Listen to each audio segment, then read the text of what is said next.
د یو خبره درته وکړم. ناول ډیرو قدرمنو اوریدونکو سلامونه، نیکې هیلې او احترامات مې ومنئ. قدرمنو اوریدونکو، د یو خبره درته وکړم. ناول څلورمې او خوندورې برخې ته مو زه سمیع الله ایوبي هرکلی کوم. دا هم تاسې او دا هم د ناول څلورمه برخه. امید لرم چې تر پایه پورې را سره واورئ.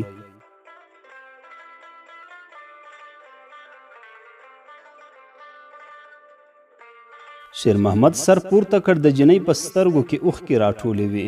سړي بیرته ځمکې ته وکتل. تورپیکۍ وویل هو. یو دم غرې واخیسته. سلګۍ یې شوې. په ژړغوني غږ یې وویل زما ورورک دې څنګه پیدا کړ؟ شیر محمد په بیړه ورته وکتل. جنۍ پورته وریځو ته شنې سترګې نیولې وې. په سپینه زنه پورې رڼا اوښکه ځړېدله. سړي بیرته ځمکې ته وکتل. په کاریز کې جنۍ ورته وویل خراب شوی و؟ شیر محمد ورته وویل وږې؟ جنۍ وویل نه. تورپیکۍ هماغسې وریځو ته کتل. شیر محمد وټوخل. ویې ویل ناوخته دی. جنۍ په غرې وویل اخر یې په بلا وخوړ. غلې شوه. بیرته یې شونډې وخوځېدې. ډېر مې ورته وویل چې له تره لرې ګرځه. نه منله. خپل حق یې غوښته. شیر محمد په خبره کې ورولوېده. د څه شي حق؟ د تورپیکۍ سلګۍ شوې. ورور مې د پلار یو زوی و. د نیکه ډیر جایداد ورسېده. ځمکه، باغ، کلا، په هر څه کې باید سم نیمایي پړی اچول شوی وای. شیر محمد ورته وویل پلار دې مړ دی؟ جنۍ سړه ساه واخیسته. هو، دا 4 کاله مخکې خبره ده. په کوټه کې سره ناستو. تره مې ښکاري ټوپک پاکاوه. ډز شو. پلار مې په زړه ولګېده. ځای پر ځای ساه ورکړه. تره مې ژړل. ځان یې له ځمکې ویشته. خو زه اوس وپوهېدم چې له قصده د ټوپک خوله ور اړولې وه. تورپیکۍ غلې شوه. شیر محمد وویل هماغه بریتور سړی د تره دی؟ تورپیکۍ وویل هو. او هغه 2 نور هم د تره زامن دي؟ تورپیکۍ اوږده باڼه سره وروستل. شیر محمد وویل ورور دې واده درلود؟ تورپیکۍ ورته وویل نه.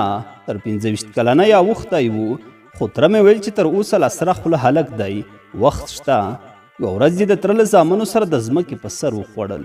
دوی 2 ښه یې ووهو زما ورور. ورور مې سرې وینې کور ته راغی. ټوپک یې پسې غوښته. قرآن شریف مې ورته ونیو. په سبا مې ور یاده کړه چې د یو څه وخت لپاره یوې خوا ته لاړ شي. نه منله. خو ته یې ور ولوېدم. راضي شو. ویې ویل چې ایران ته ځي. د لارې د خرڅ لپاره مې له موره راپاتې شوې غاړکۍ ورکړه. په همغه ورځ ښار ته لاړ. کله چې بیرته راغی څو نوټونه یې راوښودل. ویل یې ډالر دي. ډېر ځای نه نیسي. له غلو نه یې په اسانۍ پټولی شي. تورپیکۍ سړه ساه واخیسته. غلې شوه. شیر محمد وویل له کومه پوه شوې چې ورور دې دوی وژلی؟ جنۍ یو دم ټکان وخوړ. چیغه یې کړه. څادر یې وغورځاو. غاړې ته یې لاس کړ. خړه وړه چرمښکۍ په ځمکه ولوېده. شیر محمد وخندل. بې ازاره ده. ته ورته وګوره. د یخنۍ له لاسه منډه نشي اخیستی. تورپیکۍ ځمکې ته کتل. چرمښکۍ په یې ولوېشت. لوړ ځای نه شوه ختلی. وړې زیړې پښې خوځولې. جنۍ بیرته په څادر کې ځان ونغاړه. غلې کېناسته. شیر محمد وویل له کومه پوه شوې چې ورور د دوی وژلی؟ تورپیکۍ سړه ساه واخیسته. ورو یې وویل د سهار اور زه بلوم. هر وخت د ملا تر اذان مخکې راویښېږم. اول به تناره ته تلم. تره ته به مې د اوداسه لپاره تودې اوبه په بدنۍ کې اچولې. وروسته به مې د اور غم خوړو. نن وختي خوب نه راته. دالان ته لاړم. په تناره کې مې له بېګانیو تودو اوبو بدنۍ ډکه کړه. کله چې د تره کوټې ته ورنږدې شوم له غوسې ډک غږ مې واورېده. په دروازه کې ودرېدم. تره مې په غوسه وویل چې ګلاب یې باید تر خاورو لاندې کړی وی. ولې په کاریز کې اچاوه؟ تورپیکۍ غلې شوه. شیر محمد په بیړه وویل بیا؟ جنۍ غرې واخیسته. ویې ویل زړه مې تر خولې راووت. دروازه مې خلاصه کړه. تره او د تره 2 زامن یې ناست وو. په غولي زما د ورور خلاصه تذکره پرته وه. شیر محمد وویل باران ودرېده نه ځو؟ جنۍ چرمښکۍ ته وچې سترګې نیولې وې. شونډې وخوځېدې. د تګ په وخت کې له پلاره پاتې 2 ګوتمۍ هم ورسره واخیستې. ویلې چې نابلده دی. په بده ورځ به په کار ورشي. کله چې له کوره ته تر ډېره په غېږ کې نیولې وم. ژړل یې. مسافري ته یې زړه نه کېده.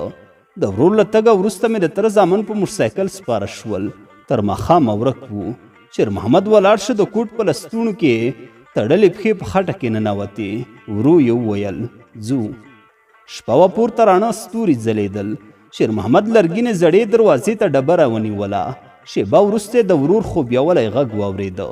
څوک یې؟ شیر محمد ورته وویل زه یم. زنځیر وشرنګېده، دروازه خلاصه شوه.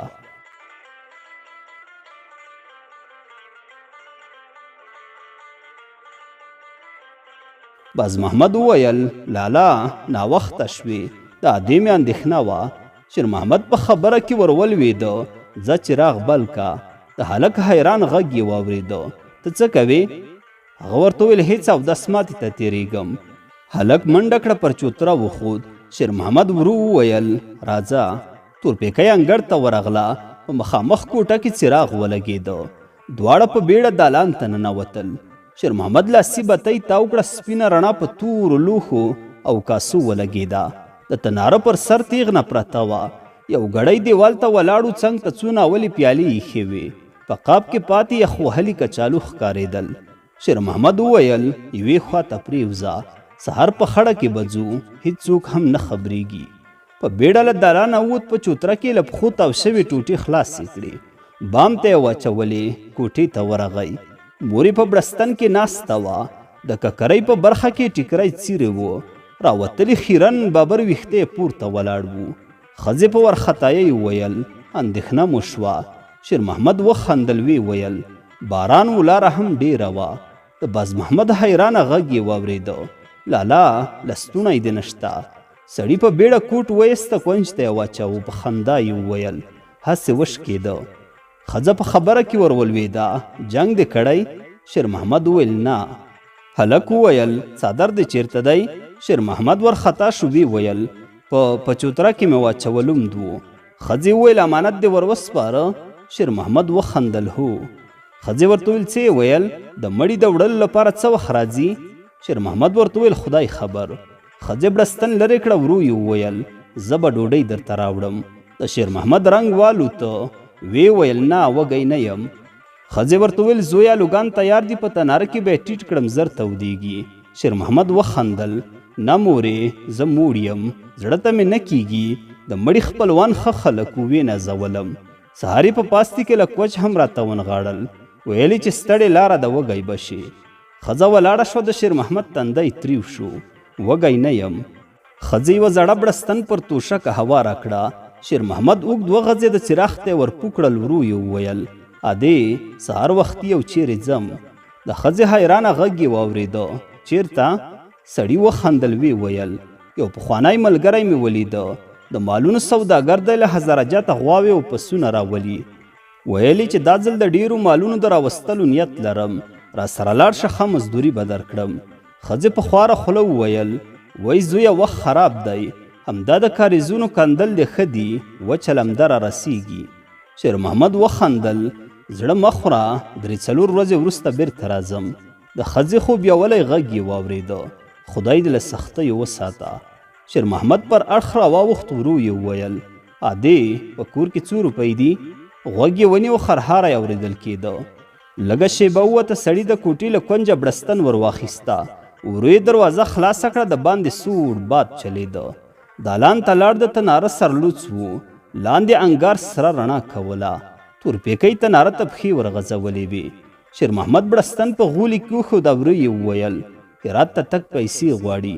د جینۍ ستړی غږ یې واورېده یو بنګړی به خرڅ کړو. شیر محمد په بیړه له دالانه ووت.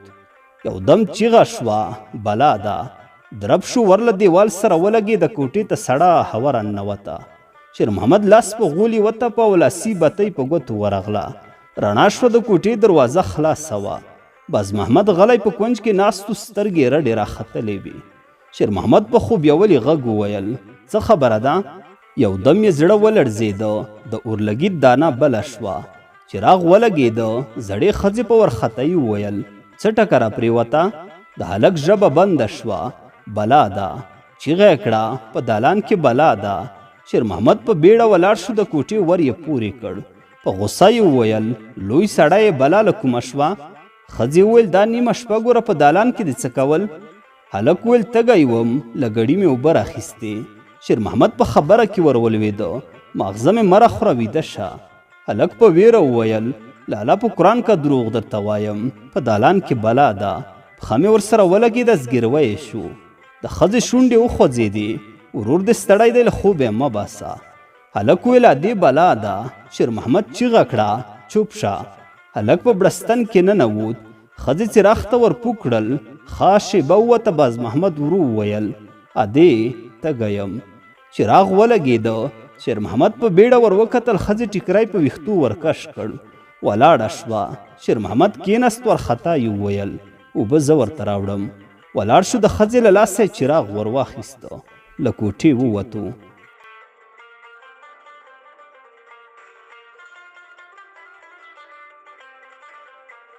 تورپیکۍ پرته وه. د چراغ زیړه رڼا یې له خیرنې بړستنې په راوتلي سپین مخ لګېدله. سترګې پټې وې. شېرمحمد ګړی کوږ کړ. پلاستیکي بدنۍ تر نیمایي له اوبو ډکه شوه. ولاړ شو. زړه یې تر خولې راووت. زړه ښځه د دالان په وره کې ولاړه وه. سترګې رډې راختلې وې. جینۍ ته یې کتل. یو دم یې له خولې ځګونه راووتل. ړنګه شوه. سر یې د وره له چوکاټ سره ولګېده. شېرمحمد منډه ور واخیسته. غبرګ لاسونه یې ترې تاو کړل. تورپیکۍ چیغه کړه کېناسته. په بیړه څادر ته لاس ور وغځاوه. شېرمحمد زړه ښځه په غېږ کې واخیسته. ورو یې وویل څراغ در واخله. تورپیکۍ په حیرانۍ ورته کتل. سړی له دالانه ووت. جینۍ چراغ پسې ور واخیسته. شېرمحمد خپله مور په توشکه پرېویسته. هلک دیوال ته ولاړ و. په راوتلیو رډو سترګو یې په کونجي کونجي چادر کې پیچلې جینۍ ته کتل. د ښځې خرهاری شو. چیغه یې کړه. لاس یې په شدت له دیوال سره ولګېده. شېرمحمد په بیړه تر دواړو مټو ونیوله. ویې ویل پښې ټینګې ونیسه. تورپیکۍ د ښځې په دواړو پښو لاسونه کېښودل. ښځه یوه شېبه پورته پورته غورځېده. وروسته آرامه پرېوته. تورپیکۍ په وارخطایي وویل پیریان یې دي؟ کوم ځواب یې وانه اورېده. د جینۍ شونډې وخوځېدې. تنده یې وینې دی. شېرمحمد څراغ ور نږدې کړ. ورو یې وویل صندوق وګوره. یوه ټوټه پیدا کا. تورپیکۍ لرګین صندوق ته ور وښویېده. دړه یې پورته کړه. باز محمد په منډه ورغی. جینۍ په څنګ ووهله. هغې پر غولي لاس کېښوده. هلک په بیړه یوه ټوټه ور پورته کړه. شېرمحمد ته یې ونیوله. سړي په خشکه وویل دا خو پرتوګ دی. تورپیکۍ په صندوق کې زړې جامې سره خلاصې کړې. یو لوی دسمال یې راواخیسته. د دسمال یوې څنډې ته غوټه ور لوېدلې وه. خلاص یې کړه. څو قات شوي شلګون نوټونه لاندې ولوېدل. دسمال یې سړي ته ونیول. غولي لوټونه ور پورته کړل. باز محمد لاس ور وغځو. نوټونه د جینۍ له ګوتو ویستل. په صندوق کې واچول. سړي د خپلې مور تر تندي دسمال تاو کړ. شاته یې غوټه ور واچوله. غلی کېناسته. تورپیکۍ ورته نږدې خړ دیوال ته ولي ولګول. هلک هم پر صندوق سر ایښی و. جینۍ ته یې په کرکه کتل. ښه شېبه ووته. هلک په ناستو ویده و. جینۍ غولي ته کتل. سړي هم خپلې مور ته وچې سترګې نیولې وې. وخت ووت. چرګانو نارې وهلې. ملا اذان وکړ. تورپیکۍ ورو ولاړه شوه. لاسي بتۍ یې له غولي ور پورته کړه. له کوټې ووته. پاو ووت. د ښځې زګیروی شو. سترګې رڼې کړې. شېرمحمد ته یې وکتل. مخ یې دیوال ته وګرځاوه. سړي وویل ادې ته سمه نه یې پوه شوې. ښځې پزه پورته کش کړه. غرۍ واخیسته. د سړي شونډې وخوځېدې. زه به ټوله کیسه درته وکړم. ښځې په نیولي غږ وویل دا مرداره دې له کومه کړه؟ ویې ژړل. دیوال ته ور نږدې شوه. د شېرمحمد تندی تریو شو. خبره خو واوره. ښځې ژړل. سړی غلی و. ښځې په ژړا کې وویل پزه دې را پرې کړه. د شېرمحمد شونډې وخوځېدې. تورپیکۍ نومیږي. ښځه په خبره کې ور ولوېده. زهر دې تر خوله شه. شرمېږې نه؟ نوم یې هم اخلې؟ سړي چیغه کړه دا د هغه مړي خور ده. ورور یې تر بورانو ور وژلی. دې هم ځان سیند ته واچاوه. له اوبو مې راوویستله. بله چاره نه وه. دا باید تر هراته ورسوم. هلته یې خور اوسیږي. پوه شوې؟ ښځې خپل سر ته لاس ور وړ. په نیولي غږ یې وویل د خلکو خولې به څنګه بندې کړې؟ ځوانه جینۍ د کور ته راوستې. کوم یوه ته به قسمونه خورې چې راتښتولې دې نه ده. شېرمحمد غولي ته کتل. ښځې ویل همدا اوس یې له کوره وباسه. سړي چیغه کړه چېرته لاړه شي؟ ښځې ویل بلا مې ورپسې. موږ خو یې ذمهوار نه یو. شېرمحمد وویل ګوره ادې له خدایه ډار پکار دی. اوس خو رڼا شوه. نه یې له کوره ایستی شم او نه هم چېرته ورسره تلی شم. نن ورځ به ورته وګورو. که خدای کول سبا به د ملا تر اذان مخکې له کوره وباسم. تر هراته به ورسره لاړ شم. ثواب دی. څوک خبرېږي؟ ښځه په خبرو کې ورولوېده، ولې له لوټې خو نه ده پیدا، پلارګنی لري، ته یې بدۍ کولی شې؟ شېرمحمد وویل هغوی فکر کوي چې مړه ده نه خبرېږي. ښځه ورو ورو سونګېدله. بازمحمد وټوخل. شېرمحمد وویل وهلکه پام چې چاته دې تر خولې ونه وځي. هلک ورخطا سترګې ور واړولې. شېرمحمد چوترې ته لاړ، رڼا وه، په اسمان کې سرخي ښکارېده.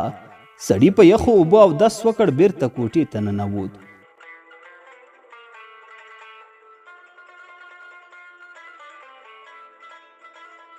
ښه شېبه ووته، د لمر زیړې بېسیکه وړانګې د پردې پر پاسنۍ برخه لګېدلې. زړه ښځه همغسې پرته وه. سړی په بړستن کې ناست و. هلک هم لرګین صندوق ته ولې لګولی و. غولي ته یې کتل. د وره کړپ شو. بازمحمد ورته وکتل. تورپیکی ګلیمي دسترخوان هوار کړ. پیالې وکړنګېدې. سړي په بیړه له سره بړستن لرې کړه. پر دسترخوان څو پاستي پیالې او توره چایجوشه ایښې وو. تورپیکی پر رېږدېدلې غږ وویل بوره مې پیدا نه کړه. ښځې ور وکتل، چیغه یې کړه ووځه بې شرمې جینۍ، په کور هم راګډه شوې. تورپیکی وژړل، په منډه له کوټې ووته. ښځې بېرته مخ دیوال ته ور وګرځاوه. شېرمحمد ورو وویل بوره راواخله. بازمحمد له تاخچې زنګ وهلی قوطی ور واخیسته. پر دسترخوان یې کېښوده، بېرته په خپل ځای کېناست. سړي پاستي ته لاس ور وغځاوه. تود و. یو سوځېدلی ځای هم نه پکې لیدل کېده. وخت ووت، په دسترخوان 3 پیالې ایښې وې. یوازې په یوې کې د چایو شمه ښکارېدله. شېرمحمد ولاړ شو. دالان ته لاړو. هر څه منظم وو. قابونه پرې مینځل شوي وو. پلاستیکي فرش جارو ښکارېده. په تناره کې اور بل وو. شېرمحمد د دالانه په وره کې په جګو پښو کېناست. تورپیکی ته یې وکتل. پزه د تناره په ایرو توره وه. ورو یې وویل لمر راوخوت، نن تګ نه کېږي. جینۍ غلې دیوال ته ناسته وه. شېرمحمد سوړ اسویلی ویسته. جینۍ وویل تاسو ته مې غم جوړ کړ. شېرمحمد له دالانه ووت، کوټې ته لاړ. بازمحمد نه و، مور یې همغسې پرته وه. سړی کېناست، پیاله یې له چایو ډکه کړه. ورو یې وویل ادې ضد مه کوه، چای وچکه. ښځې حرکت ونه کړ. د کوټې دروازه خلاصه شوه. بازمحمد په وره کې ودرېده. په ستړي ساه یې وویل لالا ګلمیر خبر دی. د سړي زړه ولړزېده. زړه ښځه په ځای کې کېناسته، سترګې رډې راختلې وې. شېرمحمد وویل له کومه؟ ویلې چې کوچني ورور یې د شپې باولې کړې وې. سهار یې مور توشکه بم ته خېځوله چې زموږ په سرای کې جینۍ لیدلې وه. زړې ښځې په غریو کې وویل اوس مو مخ تور شو. د بازمحمد شونډې وخوځېدې. ګلمیر پوښتنه کوله چې هغه جینۍ څوک ده. شېرمحمد وویل تا څه ځواب ورکړ؟ هلک ویل هیڅ. منډه مې راواخیسته. زړه ښځه اوږده وغځېده. سونګی یې شو. بړستن یې پر سر ورکش کړه. دروازه وټکېده. د شېرمحمد رنګ والوته. هلک له کوټې ووت. سړی ورسۍ ته ورنږدې شو. د انګړ دروازه نیمکښه وه.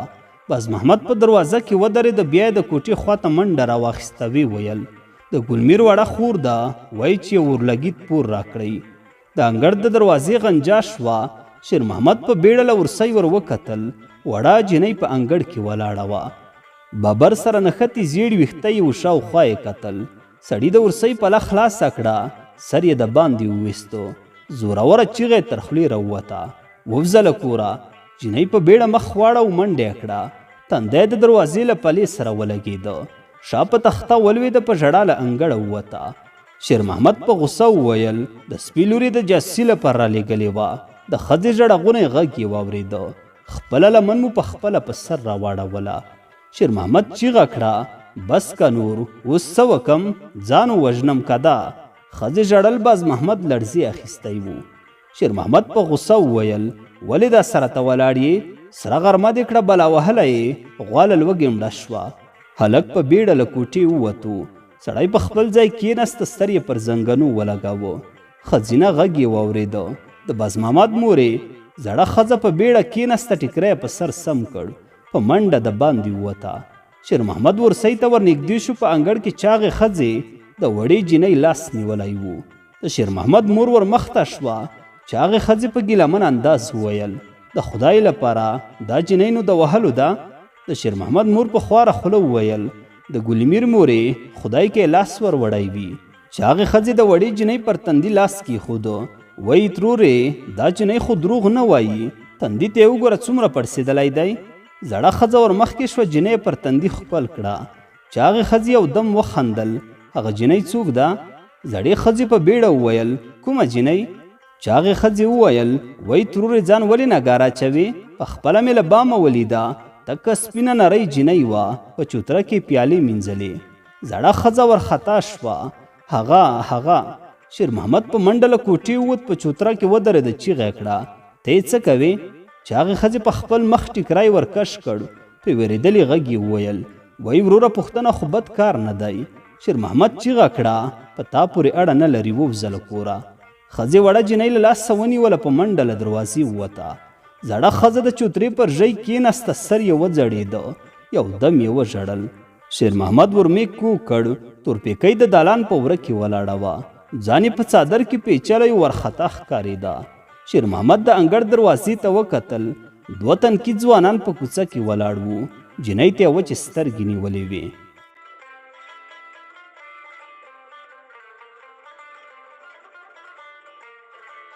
د یوه خبره درته وکړم، ناول ډیرو قدرمنو اوریدونکو، دا وه د ناول 4مه برخه.